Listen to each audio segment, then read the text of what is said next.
आता जो व्हिडिओ बघायला लागलाय तो सांगली पेठ नाका या रोडवर ते असणाऱ्या नॅशनल हायवेवरचा आहे. जिथं तुंग या ठिकाणी बॅड पॅच आहे. या बॅड पॅचवर एकदम वाहन जे फास्ट येतं आणि त्यामुळे त्याचा अपघात व्हायला लागलेले आहेत. म्हणून ते फास्ट येऊ नये, तिथं त्याचा स्पीड आहे तो कमी व्हावा या भूमिकेनं आता हे रमलर म्हणजेच पांढरे पट्टे ओढायचं काम चालू आहे. याच्यासाठी सुद्धा लाखो रुपये खर्च आहे.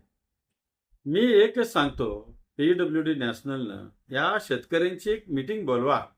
त्या मीटिंगमध्ये मला बोलवा, मी सगळ्यांच्या पाया पडतो.